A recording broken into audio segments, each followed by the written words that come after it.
Hey, ¿qué onda? Bienvenido. Creo que este es el video número 16 en esta serie de Génesis 16. Si estás contando los 10 videos que hicimos contestando preguntas como un solo video, lo dividí en 10 partes por si lo quieres ver así. Y apenas vamos en el capítulo 6. Entonces, cuando me propuse dar Génesis, yo pensaba que iba a ser un 80% contenido antiguo. Entonces, si estás llegando a eso por primera vez, hace como 4 o 5 años prediqué en Horizonte el libro de Génesis, pero lo di en como 40 mensajes y quise volver a subir esos mensajes para ponerlos en secuencia de una mejor forma porque estaban un poco mal organizados en el canal de Horizonte. Y también quería como poder invertir más tiempo en ciertas áreas que vi muy por encimita. Ese es un muy buen ejemplo de eso. Di Génesis 6, 7 y 8, que es el mensaje anterior, de jalón. Entonces, una de las preguntas más grandes que tienen los cristianos, y más cuando empiezan a estudiar Génesis, es ¿qué rayos está narrando Génesis 6 cuando habla de los hijos de Dios juntándose con las hijas de los hombres, teniendo gigantes o hombres heroicos? Ni lo mencioné. Entonces, chido por darme el tiempo. No sé cuánto tiempo me va a tomar abarcar del 6 al 8, pero prácticamente mi plan es darle hasta el capítulo 11, que narra lo del diluvio, lo de la familia de Noé después del diluvio y después lo de la Torre de Babel y una genealogía más. Y a partir del capítulo 12 empieza lo de Abraham. Entonces voy a seguir dando estos mensajes como intercalados entre mensajes grabando hoy en día 2023, que si estás viendo en ese futuro todo va a ser del pasado, pero bueno, voy a seguir haciendo estos videos intercalados con los videos antiguos hasta que llegue al 11 y me voy a detener una vez más, probablemente una semana, para contestar preguntas, que se me hizo muy útil eso, porque como ya dije, que cuando estoy dando mensajes de 40, 50 minutos, la mayoría de gente no va a saber que las preguntas específicas que tienen se están contestando en ese video. Entonces, sí. Vamos a entrar en materia. También aprovecho para avisarles que si deseas tener más contenido o apoyarme, puedes hacerlo a través de Patreon. En Patreon tengo varias cosas. Tengo a partir de $1 tengo acceso temprano a los videos. Tengo un libro digital que escribí que se llama Cristianismo Orgánico y es acceso al grupo de WhatsApp. A partir de $5 tienes la Masterclass actual, que es la de Apocalipsis. A partir de $10 tienes todo el archivo de Masterclasses, que son la de la Biblia y de Romanos y las que vayan saliendo después de eso. Y a partir de $25 puedes recibir un adelanto de mi libro que va a salir en verano, que terminé de escribir, que se llama El hermano del Hijo de Dios.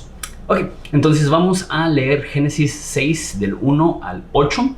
Oramos y lo consideramos. Dice así: aconteció que cuando los hombres comenzaron a multiplicarse sobre la superficie de la tierra y les nacieron hijas, los hijos de Dios vieron que las hijas de los hombres eran hermosas y tomaron para sí mujeres de entre todas las que les gustaban.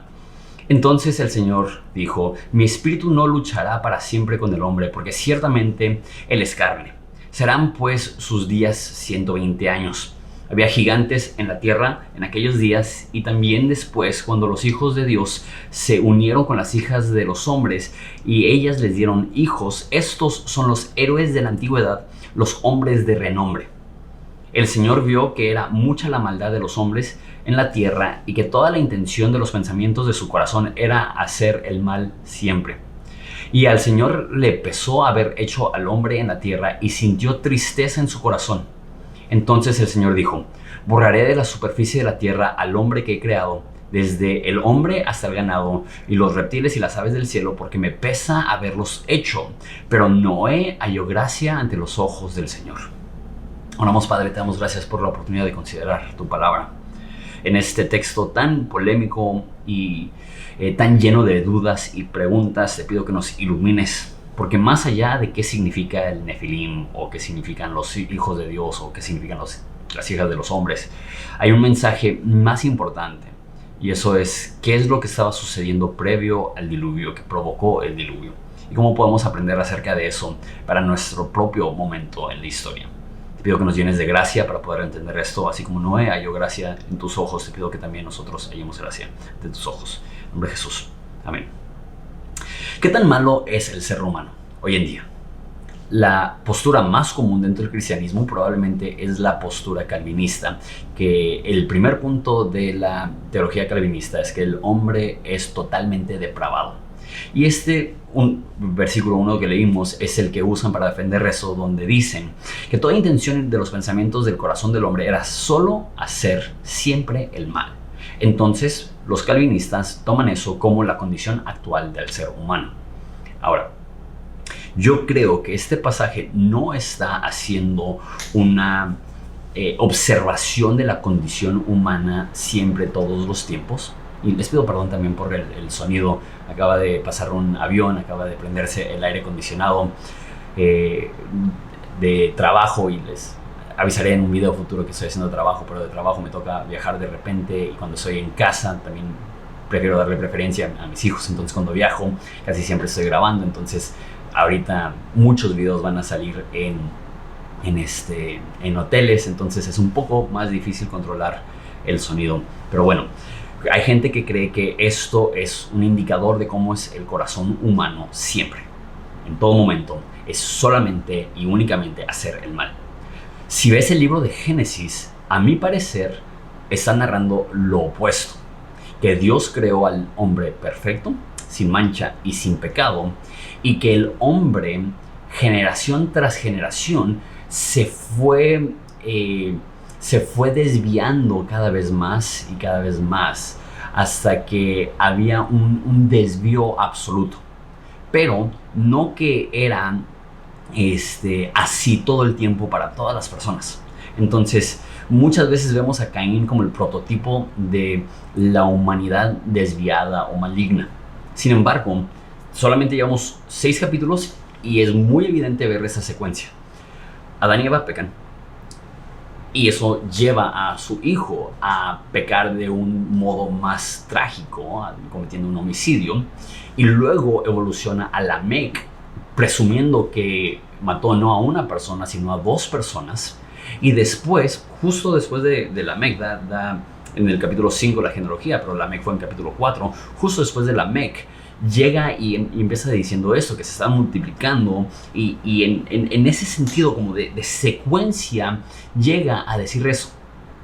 También hay algo interesante en el Nuevo Testamento, eso es en el libro de Pedro, que Pedro nos dice que cuando venga Jesús, cuando regrese Jesús, los humanos van a ser como lo eran en los tiempos de Noé, dando a entender que mínimo en los tiempos de Pedro aún no había llegado a eso. Entonces, esta es mi postura viendo este libro, y voy a dar mi postura y después defenderlo a través del texto. Que cada vez más la cultura se aleja del plan original de Dios. Entonces, de Adán a Noé fueron miles de años en los cuales se fue desmoronando y desviando y distorsionando la moralidad y el caminar conforme al diseño de Dios, a tal grado que para cuando llegaron los tiempos de Noé era absoluto. El humano hacía únicamente lo malo, con la excepción de Noé, que halló gracia delante de los ojos de Dios. Y al suceder el diluvio y resetear el sistema, una vez más hay un hombre justo que comete pecado. Lo vamos a ver. Lo primero que nos narra Génesis después de el diluvio es que Noé no era perfecto, sus hijos no eran perfectos. Sin embargo, como que se resetea la máquina, si lo quieres ver así, y del tiempo de Noé a la segunda venida de Jesús va a suceder lo mismo, donde culturalmente las personas van a ir en aumento en cuanto a la maldad, en aumento en cuanto a cuántos se están desviando de la intención original de Dios, hasta que va a llegar el momento en el cual sea absoluto. Ahora, al decir esto, no estoy diciendo que los calvinistas están del todo mal al decir que los humanos son totalmente depravados. Están mal si totalmente depravados significa que todo ser humano hace únicamente lo malo. Eso no es lo que enseña la Biblia. Lo que la Biblia enseña es que aún las cosas buenas que hacen no te ayudan a estar bien con Dios. Y la única forma de estar bien con Dios no es a través de tu propio esfuerzo, sino a través de la gracia divina. Entonces, estamos totalmente, para usar otra palabra en vez de depravado, estamos totalmente separados. Y es imposible que el hombre brinque la brecha entre el hombre y Dios. Dios tiene que brincar esa brecha para venir a rescatarnos. Eso es creo que la teología correcta de la condición actual del hombre, es que está muerto, incapaz de llegar a Dios, a no ser de que Dios intervenga. Pero no significa que todo hombre hace únicamente lo malo todo el tiempo. Ahora, una cosa más que quiero mencionar es que el mundo cada vez más estará más perdido. Dice Jesús algo como: cuando regrese el Hijo del Hombre, hallará fe en la tierra. Una vez más, Pedro dijo que el mundo iba a estar como en los tiempos de Noé cuando regrese Jesús. Sin embargo, la Biblia también habla del crecimiento del reino de Dios, que es como una semilla que es plantada y va creciendo, que es como levadura que se mete en una masa y va leudando toda la masa, que simultáneamente el mundo se pone peor y la iglesia se va a poner más fuerte. Lo que yo he visto es que muchas veces los cristianos lo ponen al revés, que los cristianos creen que la iglesia cada vez más va a ser más débil, más débil, más débil, más débil. Eso no es lo que nos enseña la Biblia. La Biblia nos enseña que la iglesia va cada vez creciendo, creciendo, creciendo, creciendo, y que no debemos de tener una actitud pesimista acerca de la condición de la iglesia, una observación realista, entendiendo que hay desvíos, que hay caídas, que hay falsos profetas, que tenemos que aferrarnos a Dios, que tenemos que resistir hasta el final. Pero hay tantos cristianos que ven a la iglesia como el problema, cuando bíblicamente el problema es que el humano se desvía de Dios, y como cristianos y como iglesia es nuestra labor ser luz, y cuanto más oscura es la tiniebla, más ilumina Dios el mundo a través de la iglesia.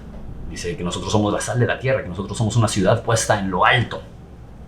Entonces, una vez más, entramos ahora sí en este pasaje que es uno de los más polémicos de toda la Biblia, y en pasajes así es mi convicción que no debemos tener una postura demasiado fuerte. Versículo 1 dice: aconteció que cuando los hombres comenzaron a multiplicarse sobre la superficie de la tierra, les nacieron hijas. Entonces lo primero que vemos es que el ser humano va multiplicándose y va creciendo y empiezan a llenar la superficie de la tierra. Entonces ahora sí estamos hablando de muchísimas personas. Y después dice que les nacieron hijas, y eso es importante porque nos va a decir que esas hijas son hermosas. Dice versículo 2, que los hijos de Dios vieron que las hijas de los hombres eran hermosas y tomaron para sí mujeres entre todas las que les gustaban. Entonces, esto lee como mitología y ha molestado a muchísimas personas porque se escucha muy extraño. Entonces, porque se escucha muy extraño, las personas prefieren verlo de una forma muy natural, y creo que la forma más segura para que... Sí, si yo hablara con 100 personas, y quizás lo estoy haciendo ahorita a través de YouTube, les diría cuál es la mejor postura para tener acerca de esto. Yo diría la más segura, porque ahí ya no te estás metiendo a todos los y que sís. Es lo que muchos teólogos cristianos dicen, que los hijos de Dios está hablando de las genealogías de Set, y que las hijas de los hombres está hablando de la genealogía de Caín. Ahora, no hay ningún precedente bíblico para esto. Simplemente es una forma de explicarlo sin que pareciera que ángeles están teniendo relaciones sexuales con humanos. Entonces, porque eso se escucha demasiado escandaloso, personas han llegado a esa conclusión, y que si las hijas de Set se unen con los hijos de Set se unen con las hijas de Caín, y que de ellos nace una descendencia anormalmente fuerte y poderosa, y ok, ¿por qué no? Y una vez más, si quieres creer lo más seguro para no tener que meterte en rollos que podrían ser un poquito más como que suenan a mitología, esa es la postura que la mayoría de cristianos, en mi opinión, han tomado. Esa no es la postura de los judíos. La postura de los judíos se ve más claramente en algo que se llama el libro de Enoc.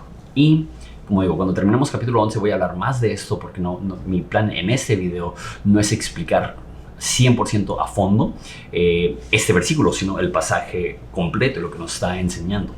Pero el libro de Enoc nos dice que estas personas son ángeles caídos. Los llama en inglés the watchers, los observadores, y que estos ángeles caídos vinieron a la tierra y tuvieron relaciones no solamente sexuales, sino en general con las personas, y que estos ángeles caídos son los que les enseñaron a los humanos cómo crear civilización, cómo crear agricultura, cómo crear armas, cómo crear medicina. Eso es lo que enseña el libro de Enoc. El libro de Enoc no está en el Antiguo Testamento, no es parte del canon de los judíos, pero Jesús lo cita en una ocasión, Judas lo cita en varias ocasiones, y Pedro lo cita en una ocasión. Entonces los autores del Nuevo Testamento leían el libro de Enoc, y de hecho, si ves los pergaminos del Mar Muerto, no hay copias completas del Antiguo Testamento, así no se manejaban, eran pergaminos distintos para cada libro del Antiguo Testamento. Entonces tienen su pergamino del Torá, ese sí estaba completo. Tienen su pergamino para los Salmos, tienen su pergamino para Isaías. El pergamino más común de los pergaminos que encontraron en el Mar Muerto era Isaías. ¿Qué significa esto? El libro más copiado en los años de Jesús era Isaías. El segundo más copiado era Salmos. El tercer pergamino más copiado era el libro de Enoc. Eso significa que el libro de Enoc era bestseller en los tiempos de Jesús y que todo el mundo estaba leyendo el libro de Enoc, y por eso los autores del Nuevo Testamento lo citaron. No porque lo vean como autoritativo, aunque sí siento que les da cierta importancia. Y, por ejemplo, en el libro de Enoc, uno de los ángeles es Gabriel, y el hecho que el Nuevo Testamento nombre a un ángel Gabriel nos demuestra que a lo mejor sí tiene cierto peso y cierta validez el libro de Enoc. Si no lo has leído, está muy fascinante y vale la pena leerlo, pero está lleno de discrepancias entre la Biblia y cómo funciona el mundo. Entonces, a mi parecer, está súper bien que no lo incluyeron porque no lee como el resto de la Biblia, pero sí nos ayuda a tener un entendimiento de qué es lo que pensaban los judíos acerca de este pasaje. Y lo que piensan los judíos de que los hijos de Dios está hablando de demonios. En dos ocasiones, una en Salmos y otra en Job, los hijos de Dios hace referencia a los ángeles. Entonces, ¿qué ángeles tuvieron relaciones con estas mujeres? No, la forma que lo ven los judíos es que esos son ángeles caídos, que así como Satanás previamente fue un ángel en presencia de Dios y él cayó, de la misma forma los demonios son ángeles que previamente eran siervos de Dios que cayeron y que son expulsados a la tierra, y eso es lo que creen los judíos. Ahora, ¿eso significa que demonios pueden tener relaciones sexuales con mujeres? Esa es la postura que a mi parecer tiene más sentido, como siguiendo esa línea de que eso no está hablando de la genealogía de Set, sino realmente de seres demoníacos. Y eso es que cuando dice que los hijos de Dios tomaron para sí mujeres, es que eran hombres poseídos por demonios. Hay antecedentes de esto. Dice que los hijos de ellos tenían grandes poderes. Y si vamos al Gadareno, él, al estar poseído por un demonio, tenía fuerza sobrenatural. Entonces, uno de los factores que podría determinar actividad demoníaca es poder sobrenatural. De hecho, yo tengo pocas experiencias que yo podría decir 100% seguro fue algo demoníaco, pero una vez me topé con un muchacho que tenía 18 años, yo tenía 20 años en ese momento, y me dijo que él estaba poseído por un demonio. Sus facciones, su cara, sus ojos se veían oscuras, hacía así, gruñía los dientes. Y me dijo que él tenía la fuerza para aventar a su papá de un lado del cuarto al otro. Estaba un poco incrédulo, pero oré por él. Y al orar por él, me vio a los ojos con terror y dijo: creo que lo enojaste. Me lo topé esa misma noche y era otra persona. Los ojos transparentes, la piel clara, sonriente, normal en sus 5 sentidos. Y me dijo: no sé qué pasó cuando oraste por mí, pero por primera vez en 3 años soy libre y muero de ganas de ir a ver a mi mamá para decirle que he sido librado de este demonio. Ahora, eso no se puede poner en un laboratorio científico y estudiarlo, pero para mí esa fue una experiencia que yo estoy convencido que fue con una persona poseída por un demonio. Y lo que esa persona decía es que poseía una fuerza sobrenatural. Ese podría ser un indicador de demonios. Entonces, así como los demonios pudieron poseer a los gadarenos y a los puercos después de haber salido de los gadarenos, lo que yo creo que podría ser, que haría que funcionara esto con el hecho que la Biblia llama a los ángeles hijos de Dios, es que demonios poseyeron a hombres porque había cierta lujuria, y el texto es como que muy fuerte de eso, que les gustaban esas mujeres, y los demonios, para satisfacer esa lujuria, poseyeron a hombres, y esos hombres tomaron a mujeres y nacieron hombres con una genética distorsionada, maligna, demoníaca. Ahora, si eso es demasiado mitológico y difícil para ti creer, creo que podemos tomar la postura más segura, que hay muchísimos teólogos que lo van a decir, que a lo mejor sí son los hijos de Set. Y si no, esa es, en mi opinión, la postura más factible. Versículo 3. Entonces el Señor dijo: mi espíritu no luchará para siempre con el hombre, porque ciertamente él es carne, pues sus días serán 120 años. Aquí hay otro versículo importante. Dice que el Espíritu de Dios no luchará para siempre. Dios veía que cada vez más, cada generación que pasaba, había una mayor resistencia a él, y como en Romanos, que él dice que va a entregar a las personas a sus pasiones, vemos algo similar aquí, que Dios deja de luchar. que previo a ese momento estaba intentando a través del Espíritu Santo llevar a las personas al arrepentimiento, acercar a las personas a Él, y las personas le seguían resistiendo. Entonces, sí, que Dios les entrega a sus pasiones vergonzosas, y vemos algo similar acá. Y luego dice que los días del hombre serán 120 años. Entonces, hay tres posturas también acerca de esto. Uno, que después del diluvio, las personas, en vez de vivir 900 y pico de años, que es lo que habían vivido las personas previo al diluvio, lo que hemos narrado en Génesis, que a partir del diluvio, la edad promedio será de 120 años, y eso parece cuadrar con el resto de Génesis, que después del diluvio las personas tienen menos y menos longevidad hasta que llegan a los 120 años. O hay personas que creen que Dios toma la decisión de ya no luchar con el hombre y les da 120 años para arrepentirse previo al diluvio.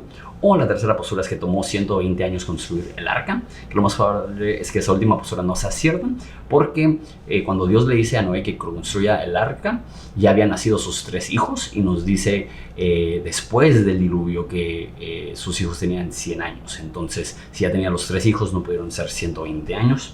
Entonces, no sabemos con precisión. Para mi parecer, tiene más sentido que está diciendo que los hombres ya no van a vivir cientos de años, ahora van a vivir como 100 años, y luego esa edad, al pasar el tiempo, se fue disminuyendo y disminuyendo. Versículo 4, aquí hay otro versículo polémico. Había gigantes en la tierra en aquellos días, y también después, cuando los hijos de Dios se unieron a las hijas de los hombres y les dieron hijos. Estos son los héroes de la antigüedad, hombres de renombre. Esa palabra aquí, gigantes, es en hebreo nefilim, que es de donde se proviene esa palabra de nefilim, que se utiliza mucho en como debates de quiénes son esas personas. Si googleas quiénes son los nefilim, vas a encontrar un sinfín de videos, porque hay muchísima curiosidad. ¿Quiénes son estas personas con genética alterada, que son héroes de la antigüedad? Una vez más, eso para muchas personas se confunden, pero para mí no tengo problema con aceptarlo como una posibilidad. Que al parecer, una vez más, hubo una unión entre los hijos de Dios y las hijas de los hombres, que la forma que yo entiendo eso es que a lo mejor demonios poseyeron a humanos, y que de la simiente de estas uniones salieron personas que eran hombres de renombre porque poseían una estatura anormal, por eso gigantes, y que poseían las cualidades de un héroe o ser personas de renombre, lo más probable haciendo referencia a su fuerza y a su habilidad en batalla. Entonces, ya dije, pero una de las manifestaciones de actividad demoníaca puede ser fuerza. Entonces, eso significa que Aquiles o Héctor, que son como mitad, o como que son la descendencia entre dioses y humanos, incluso Alejandro Magno se declaraba simiente de un dios y su mamá humana. ¿Será que hay cierta verdad en eso? Siento que ya llegar a esas alturas ya estamos en el mundo de quién sabe, de que hay cosas que son posibles porque lo sobrenatural existen. Eso lo escribió Moisés, lo más probable, y para cuando él lo escribió, esas personas ya eran antiguas.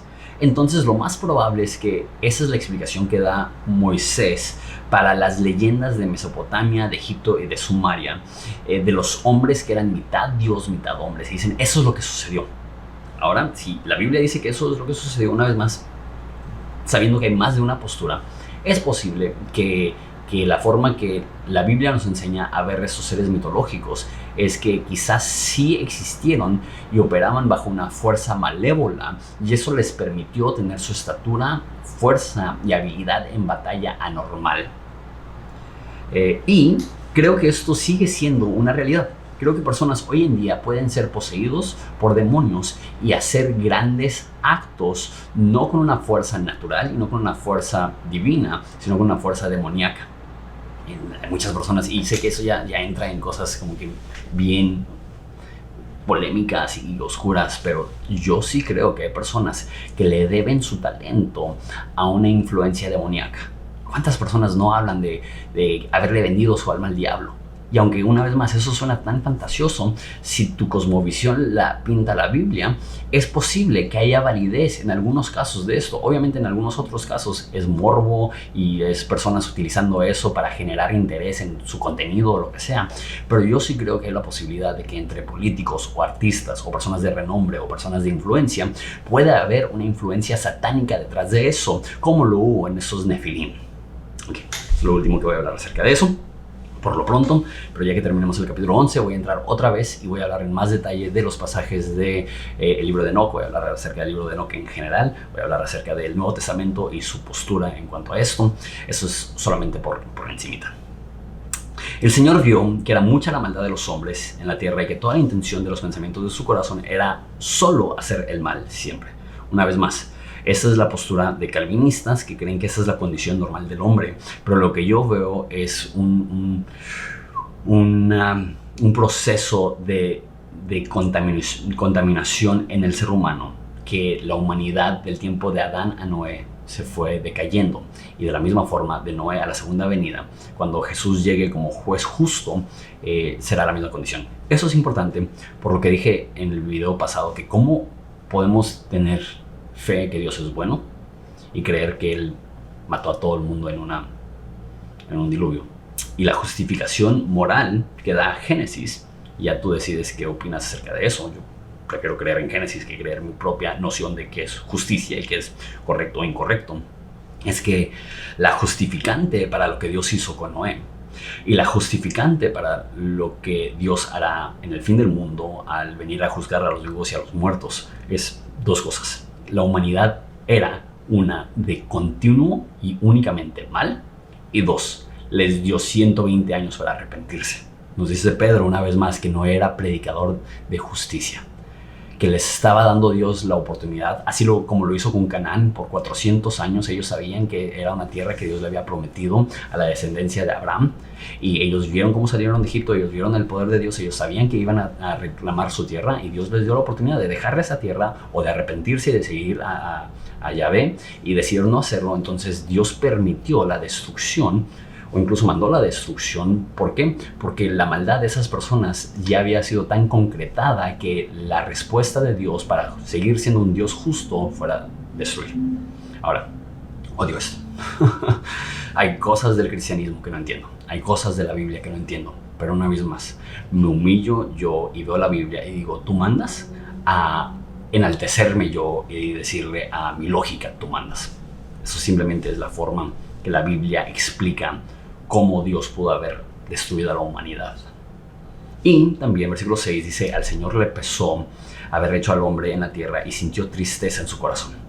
Algunas traducciones dicen que se arrepintió, pero creo que esa es una mejor traducción, que nos demuestra la actitud de Dios. No es uno de cólera, de frustración, de enojo o de rabia. Es uno de dolor, es uno de tristeza, es uno de